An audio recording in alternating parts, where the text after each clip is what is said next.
Meteoro de Pegasus! Pó de Diamante! Tempestade de Andrômeda! Ave Fênix! Pessoal! Sejam bem-vindos a mais um episódio do Liberdade Financeira. Hoje o programa tá especialíssimo, o programa tá cringe, brother. Tá cringe pra caramba esse programa hoje. Hoje a gente vai fazer o nosso tradicional giro de notícias e vamos apresentar os novos heróis da Bolsa. Vamos falar desses cavaleiros da gestão. Vamos apresentar para vocês novas futuras lendas, hein? Anotem aí que vocês vão falar muito desses nomes ainda no futuro. Pessoal, para começar, temos que falar do Posto Ipiranga, né? Tá com uma sagacidade esse Posto Ipiranga que agora ele resolveu achar que é muito caro pagar precatório.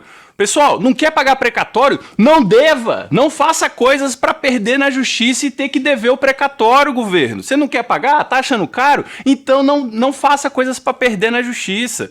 Certo? Pô, perdeu tem que pagar, cara. Agora vem com essa história de dar pedalada em precatório, que se pagar o precatório vai furar o teto. Não, gente, não tem como fazer isso, o Dr. Guedes. Mas essa é a notícia, pessoal. O governo, na pessoa do seu ministro da Economia, tá flertando com a possibilidade de não pagar os precatórios ou de não respeitar o teto. A gente sabe que é difícil, que o espaço fiscal tá diminuto, né? Tá muito pequeno. Mas o fato é que precatório é uma dívida que passou por todas as instâncias e a justiça declarou que o governo tem que pagar. Então agora o governo vem com esse papo de devo, não nego, pago quando puder, querer parcelar precatório, isso vai gerar muito estresse, muito ruído político, né? Os credores vão ficar receosos, então olho aberto, pessoal, olho vivo, o que vai acontecer com isso? Bom, as nossas queridas bolsas europeias estão bombando, estão batendo máximas. A Europa está tendo um rebound, né? Está tendo um rebote muito bom em termos econômicos. A produção industrial lá vem crescendo e a Covid lá, depois de uma aceleração fortíssima das vacinações, está cada dia mais dominada, né? Embora tenha esses novos receios com a variante Delta, as hospitalizações não estão tão alarmantes quanto se esperava. Então, tudo isso somado vem trazendo muitas boas notícias lá do continente europeu.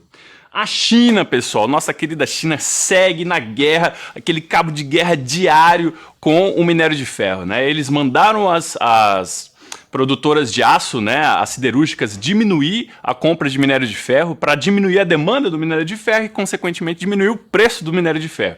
Mas para que ela quer fazer isso? Para comprar minério de ferro. Então vamos diminuir a demanda do minério de ferro para a gente poder comprar depois de pouquinho e tentar comprar mais barato. Então tem que ver se esse né, se esse gambito aí vai funcionar.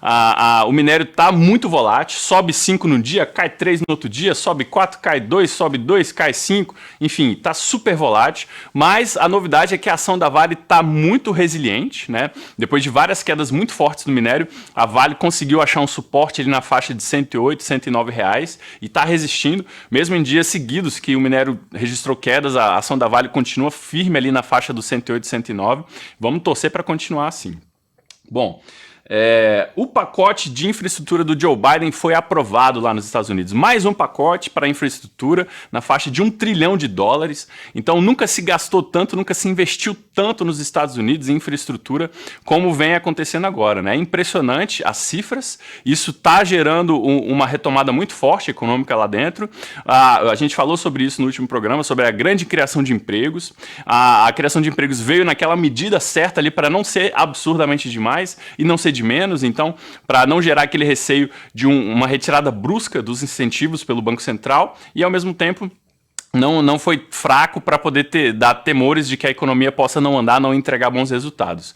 Agora, a inflação, o fantasma da inflação vai ficar rondando, né? Tem gente que fala, que defende, que vai ser temporária. O Banco Central tá com esse discurso muito forte. É temporária, pessoal, fica tranquilo, confia aqui, ó, a garantia sou eu, é temporária. Estão falando, prometendo que não vai passar de muito tempo e para o ano que vem estão super tranquilos de que não vão aumentar juros ano que vem. Só em 2023. E isso é a missa diária que eles estão rezando lá. Todos os dias o pessoal fala sobre isso lá, né? Que não vão aumentar juros. O que está se discutindo, o que entra um pouco mais em dúvida, é o que eles chamam de tapering, ou tapering, que é a diminuição da compra de títulos que o Banco Central faz todos os meses. Todos os meses o Banco Central joga dinheiro na economia, comprando títulos, comprando na faixa de 120 a 150 bilhões de dólares em títulos públicos.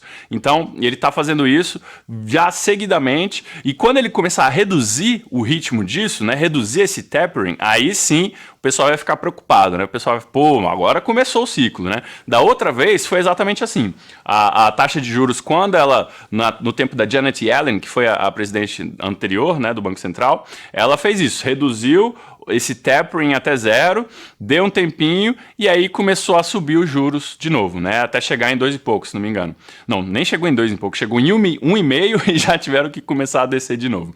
Então, a gente ainda tá essa grande disputa de narrativas, né? Do overheating de um lado, né? O superaquecimento de um lado, e do outro dizendo que é tudo sazonal, que logo ali na frente vai passar. Essa emissão de dólares, a gente tem visto e tem falado muito sobre isso, isso é um assunto muito quente, de que essa emissão de dólares maciça do governo americano tá conseguindo ser absorvida.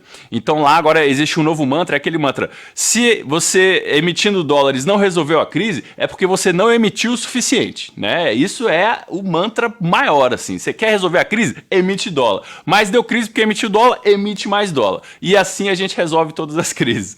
Mas isso realmente é uma característica única do dólar, porque por ser essa moeda mundial, né? A gente já falou sobre isso aqui. Você aí, se alguém quiser chegar e te pagar um dinheiro em dólar, você vai recusar? Você vai falar assim, não recebo esse dólar não, porque essa moeda vai desvalorizar, essa moeda não tem valor, não tem confiança. Se eu quiser te pagar aqui em liras turcas, você prefere a lira turca do que o dólar? Prefere o rand sul-africano do que o dólar? Prefere o real do que o dólar? Ou você prefere que eu te pague um dólar? Né? Então essa é a potência americana, de ser uma moeda mundial, uma moeda que todo mundo do planeta usa e que em momentos de estresse, momentos de incerteza, normalmente é o porto seguro, é para onde todo mundo vai, certo? Bom, aqui dentro, nossos ruídos, né? Além da questão dos precatórios que a gente já falou, a inflação continua teimosa, a inflação IPCA veio acima de 0,9 do último mês, em 12 meses está 8,96, super alta, né? Todo mundo sentindo, o preço do arroz, um saco de 5 quilos, que um ano atrás era R$10, hoje está quase 30, né? Dependendo de onde você pesquisa. Então, a inflação está aí, a inflação é notória, é sensível. O Banco Central tem muitas críticas, né? Embora a gente tenha tido vários elogios a eles, que em certos momentos eles conseguiram trazer a curva futura de juros para baixo, agora parece que está devolvendo tudo que baixou, né? A curva de juros futuros está disparando e a gente está vendo que eles tiveram que acelerar muito o passo, né? Antes eles estavam fazendo incrementos de 0,75, agora na última reunião já vieram com 1%, e agora as casas de pesquisa econômica já estão falando de Selic a 8,25, né? Então achando que o ciclo de alta, não que seja para esse ano, mas que o ciclo vá terminar nessa faixa acima de 8% para tentar domar essa inflação teimosa, né? E isso sempre lembrando, visando o ano que vem. Para esse ano eles já jogaram a toalha, já entregaram, realmente não vão conseguir. E estão buscando encaixar o centro da meta ali, ou enquadrar a inflação para o ano que vem. Então, a questão da Bolsa, pessoal. A Bolsa, a gente está vivendo um momento que eu quero carinhosamente chamar de dissonância econômica, né? A gente tem empresas boas, empresas com perspectivas muito favoráveis, empresas com um valuation atrativo abaixo de suas médias históricas, e ainda assim a Bolsa tá nessa lateralização e querendo flertar com queda, né? Então a gente viu que a gente estava na faixa de 125 a 130, perdemos o suporte no 125 e agora estamos nessa faixa 121, 120, 122, né? E aí perigosamente flertando com a queda do 120. Então, perder esse suporte vai ser muito marcante, porque a gente está num momento em que vários valuations estão baratos, empresas classe A, empresas tops com valuation de preço sobre lucro de 1 dígito, né? Isso é bem raro no geral, tá? Então a ideia aqui que a gente tem então empresas boas, um cenário na economia real, falando, né? Não em termos financeiros e de noticiário, mas na economia real, um cenário promissor, onde a gente está vendo os resultados das empresas vindo bons, a gente está vendo o desemprego começar a recuar na margem, novos dados de mais alta frequência já mostrando que tem muita contratação, mostrando uma retomada na área de serviços, mostrando uma retomada na própria área de turismo, de viagens. Então, embora o mundo real esteja andando legal, a perspectiva de PIB vai ser acima de 5% para esse ano, e mesmo assim a Bolsa nessa reticência, nessa lateralização. Qual é a minha tese? Uma tese baseada no que eu tenho estudado. É que é o seguinte, pessoal, a gente sempre tem que lembrar que mais de 50% de quem investe no Brasil é estrangeiro.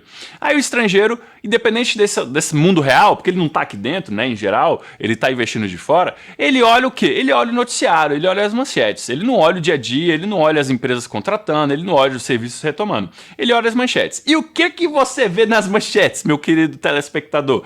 Você vê só baixaria, você vê só fumacê de tanque, né, para tirar a dengue lá do Planalto, né? São coisas assim surreais. A realidade não dá conta, a ficção não dá conta com a realidade do Brasil em termos de improbabilidades, né? Nelson Rodrigues, ele realmente é um cara diferenciado porque dentro do Brasil conseguia fazer coisas incríveis, né? Porque aqui a realidade é complexa. A gente vê, pessoal, que depois da votação, onde foi reprovada a questão do voto impresso, né, que tem sido chamado de voto auditável, e depois da rejeição dessa medida, ainda assim o presidente continuou enfrentando, continuou questionando, sendo que o presidente da Câmara, o senhor Arthur Lira, disse com todas as letras que tinha um compromisso do presidente de que ia superar essa questão depois que tivesse a votação com todos os deputados. Mesmo essa proposta tendo sido rechaçada, né, ter sido rejeitada na comissão especial, o presidente Arthur Lira ainda levou para o plenário e no plenário perdeu. Tudo bem, diga-se de passagem, teve mais votos favoráveis do que contra. Mas o quórum para esse tipo de matéria, que é uma emenda à Constituição, é qualificado. Teriam que ser 308 votos. E não atingiu. E mesmo assim, o presidente, contra o que tinha sido alardeado pelo presidente da Câmara, que tinha feito um compromisso de deixar isso quieto, continuou enfezando, continuou embispando ali com essa situação. Então, o que a gente vê? Uma desarmonia total dos poderes, né? Não tem poderes harmônicos? Aqui temos poderes excelentemente desarmônicos. Poderes que ficam se bicando, um falando que o outro não é confiável. A gente tem o presidente do Supremo Tribunal Federal falando que não confia na palavra do presidente do Poder Executivo. A gente tem o presidente do Poder Legislativo, o senhor Arthur Lira, falando que o outro disse uma coisa, prometeu uma coisa e agora tá fazendo o contrário do que prometeu. Então, tudo isso, pessoal, dói o ouvido do estrangeiro. Pô, o cara vê um negócio desse, fica preocupado, fica com medo. E aí, por que ele fica com medo? Porque todos os ganhos que ele possa vir a ter comprando ações baratas podem ser diluídos numa questão cambial. Se o real derrete, se o real perde a confiança mundial e começa a cair muito, tudo que ele possa vir a ganhar com bons rendimentos em ações boas, ele vai perder no câmbio. Então, a porta de saída fica pequena e o dólar fica sendo sempre esse termômetro de risco. Então, dito isso, a gente tem um cenário que, ao menorzinho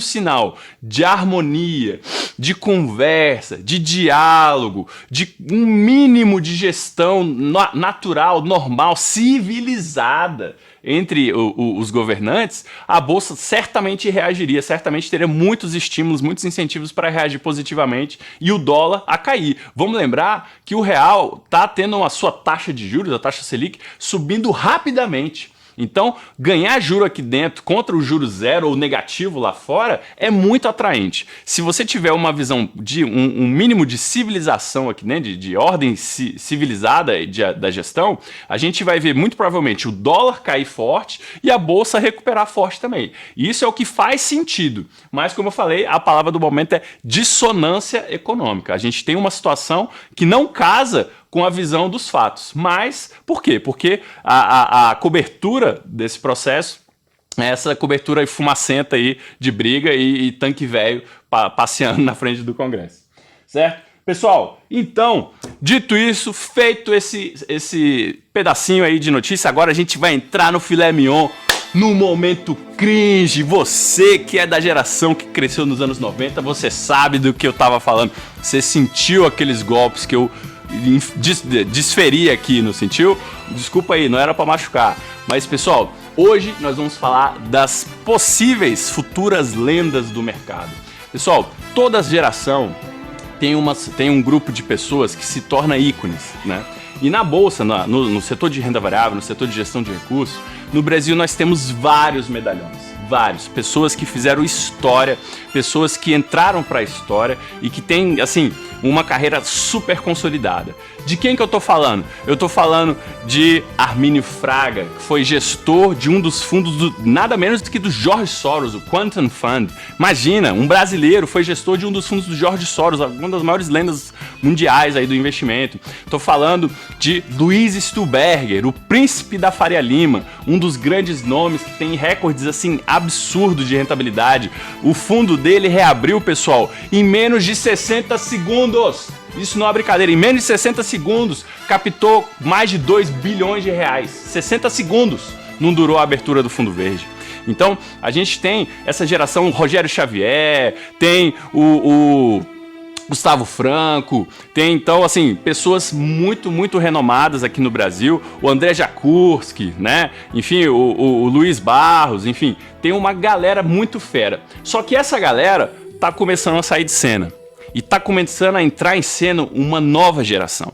E essa nova geração que eu quero apresentar para vocês. E eu quero trazer para vocês dentro de uma visão muito legal com esses grandes heróis que foram da minha adolescência e da adolescência de muita gente aí que eu tenho certeza cresceu nos anos 90, iníciozinho dos anos 2000 ainda percebeu um pouco, que são os Cavaleiros do Zodíaco. E para começar, eu vou começar com o meu favorito, né, o cavaleiro que eu mais gostava, que eu mais me identificava, que é o Shiryu de Dragão. E ninguém melhor para representar o Shiryu do que o César Paiva, o gestor e fundador da Real Investor, um dos fundos que mais cresceu nessa crise em número de cotistas, né, de pessoas que acreditaram no fundo mesmo durante a crise. Pessoal, Shiryu, ele era um guerreiro muito disciplinado, muito focado em treinar, muito focado nas lições do seu mestre ancião, né? O mestre que treinava ele. Ele treinava numa montanha, isolado dos grandes centros, né? E a disciplina era o lema principal dele. E não é para menos pro César, pessoal. O César, ele é um cara que tá extremamente focado no que a gente chama de value investing, né? É aquela disciplina do fundamentalismo. Então eles são muito bons na Real Investor em fazer apostas fundamentalistas e estudar profundamente o balanço das empresas que eles têm participação e, a partir disso, colocar os investimentos para andar nessas empresas que têm fundamentos muito sólidos, que têm valor acima de preço, né? Então eles enxergam valor, não preço. E o legal é isso, o César, pessoal, ele é um dos poucos gestores que não tá lá em São Paulo, não tá na Faria Lima. Eles ficam em Londrina, se não me engano. E assim, é muito engraçado que teve uma vez que uma matéria retratou o César como o oráculo de Londrina, né? De tanto que ele era fã do Warren Buffett e tinha resultados muito bons, muito incríveis. Então ele teve esse apelido carinhoso aí de Oráculo de Londrina. E pessoal, ninguém menos para representar o Shiryu do que um cara extremamente disciplinado, extremamente simples, humilde, bacana, né? O Lucas, um dos colegas lá da Real Investor, que é da área de relações com investidores, participou de um call com a gente, com a Nipur. Pô, muito obrigado, Lucas, você é um cara muito gente boa também. Então, pessoal, Real Investor, guardem esse nome, César Paiva. Certamente no futuro a gente vai falar mais sobre os resultados e sobre os incríveis números dele. Bom, e quem é o nosso grande herói? Quem é o herói dos Cavaleiros do Zodíaco, pessoal? O Ceia de Pegasus! E quem é o Ceia de Pegasus hoje no nosso programa? Alexandre Sabanai, um dos fundadores da Perfin Asset. É uma gestora de ativos também com a pegada fundamentalista, né? Também muito focada em conhecer profundamente os fundamentos das suas empresas. Eles são uma gestora que não estão entre as mais badaladas, mas isso é uma escolha deles. Por quê? Porque eles fazem investimentos olhando longo prazo.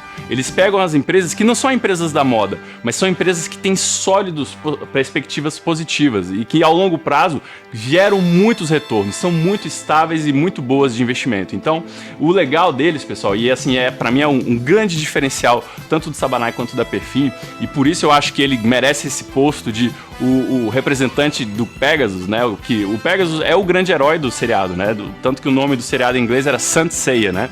Era o nome do Seiya, que é o Cavaleiro de Pegasus.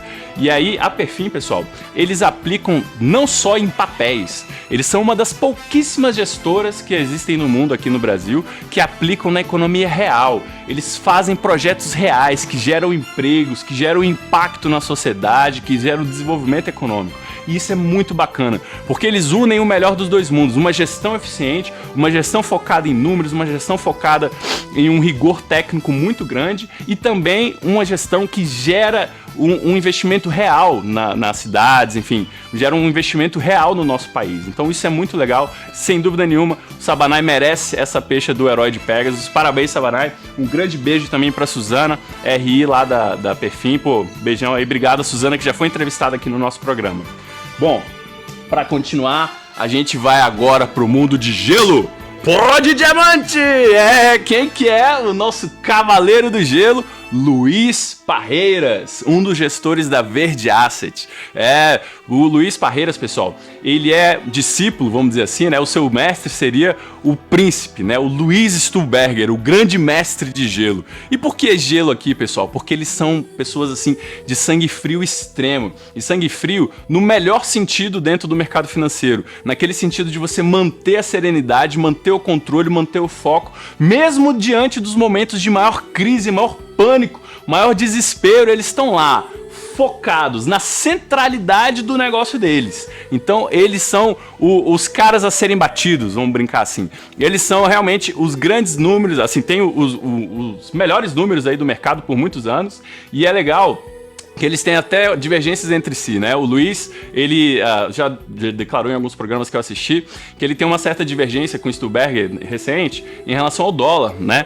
Que o Stuhlberger parece que não queria ficar posicionado, nem comprado, nem vendido, e já o Luiz Parreiras falou, não, cara, eu acho que a gente tem que ter um pouquinho de dólar, vamos comprar dólar, porque, né, o Brasil é instável e tudo mais. E aí, a partir dessa divergência, a gente vê que, poxa, o Luiz Parreiras acertou muito, cara. Olha o que aconteceu com a crise, olha o que tá acontecendo agora, dólar a 5,28, né? Então é muito bacana ver isso, de uma certa forma, entre aspas, né, nesse momento, o pupilo superando o mestre, né, pelo menos nesse tópico, e é muito legal ver o quanto o Luiz Parreiras, mesmo sendo um cara jovem, já tem uma carreira sólida, já tem uma carreira muito forte, né, é um dos nomes que a gente vai ouvir falar muito, né, que vai talvez tocar o futuro do Verde, aí, da gestora Verde Asset, que é a gestora mais lendária que a gente tem no Brasil. Como eu falei, em 60 segundos captou mais de 2 bi, então é isso, pô, parabéns aí, Luiz Parreiras, você é o homem de gelo, o cavaleiro que não titubeia nos momentos de pânico. E temos agora qual é o nome dele, cara? O Andrômeda? Pô, me fugiu aqui. É o Shun de Andrômeda! lembrei. Shun de Andrômeda é ninguém menos que o lendário, o influencer, o famosíssimo Henrique Breda. Henrique Breda, gestor do Alaska, um dos fundos mais falados, né? Um fundo que ficou extremamente famoso pela sua aposta cedo, né? Uma aposta bem antecipada em Magazine Luiza, surfou essa alta absurda que foi da Magazine Luiza, até hoje dobrou a aposta, né? Continua apostando forte na Magazine Luiza. Mas, pessoal, o que acontece? O Shun, o Andrômeda, ele é um cavaleiro que ele tem as armas, né? Ele tem as correntes dentro da armadura dele. Então ele tem muito potencial, né? Pô, o Alaska tem o Luiz Barros, né? Um dos talvez mentores aí do Breda. Seria esse cara que tem muita experiência no mercado. Só que o Alaska, pessoal, ele ficou famoso, infelizmente nesse caso, porque durante a crise, no momento de auge ali da crise do Covid, eles ficaram segurando uma posição vendida em dólar. Né? Então o Shun, ele tinha essa característica de ter uma certa hesitação, né? Embora ele tivesse armas muito poderosas, ele sempre ficava um pouco em cima do muro, um pouco indeciso, e essa indecisão no caso do Alaska fez com que um dos fundos dele tivesse um resultado absurdamente ruim. Mais de 70% de queda no auge do Covid, né? No auge da pandemia. Então certamente isso foi marcante, ficou para a história do mercado financeiro, né? Para as fábulas aí históricas do mercado financeiro. Então, assim, por isso o Henrique Breda hoje é o Shun de Andrômeda. E para fechar, last but not least, né? Um caso muito emblemático. O queridíssimo João Braga, é ninguém menos que Ike de Fênix, o cavaleiro de Fênix que renasce das cinzas. Nesse caso, pessoal, o João Braga, a história dele é muito bacana. Ele foi gestor na XP Assets, né? E aí ele, conseguiu ressurgir das cinzas com a Via Varejo. Via Varejo, que era uma empresa que estava totalmente desacreditada. Ele entrou pro conselho, juntou um grupo de corretores, juntou um grupo de investidores, levantou a empresa de volta, fez a empresa renascer das cinzas. E mais do que isso, pessoal, o grande lance da vida dele, eu chuto, né? Foi quando, no auge da crise, no auge do Covid, ele sai da XP e abre a sua própria gestora no meio da crise, a Encore Asset. Pessoal, a Encore nasceu com seu batismo de fogo, né? Nasceu no momento de maior tensão do mercado, enquanto várias casas fechando, várias casas quebrando, muita gente não sabia se ia sobreviver. O cara dá o passo da fé e abre a própria empresa, já fecha um acordo com a XP para ter um capital semente e já começa o próprio negócio ali, uma nova história de uma nova gestora. Nada menos do que a Fênix, meu amigo. Isso aí, João Braga. Eu conheci ele pessoalmente ali na Expert Floripa, que foi a última que teve presencial. Foi muito legal, pô, a gente tirou uma foto, vou ver se eu subo aqui a fotinho. Um cara, gente finíssima, músico, toca bem. E assim, certamente vamos ouvir falar muito sobre ele e sobre a sua equipe de gestão extremamente capacitada da Encore. Beleza? Bom, pessoal, por hoje era isso. Fechamos então o capítulo dos nossos heróis. Vamos falar muito desses nomes no futuro. Me cobrem, porque, como eu falei, a cada geração, de tempos em tempos, a gente vê nascer novas lendas. Então, se a gente viu Armínio Fraga, Gustavo Franco, Rogério Xavier, Luiz Stuhlberger, Luiz Paes de Barros, a gente está vendo agora uma nova geração. Então, um abraço a todos, espero que vocês não levem a mal, foi só uma brincadeirinha. Vocês são todos muito legais, são caras feras que eu admiro todos igualmente, tá bom? Fiquem com Deus, se cuidem, lembrem de tomar a sua vacina e sigam com a gente. Um grande abraço. E lembrando, entra lá no Instagram, @escolha investir sempre, beleza? Abração, tchau, tchau, beijo!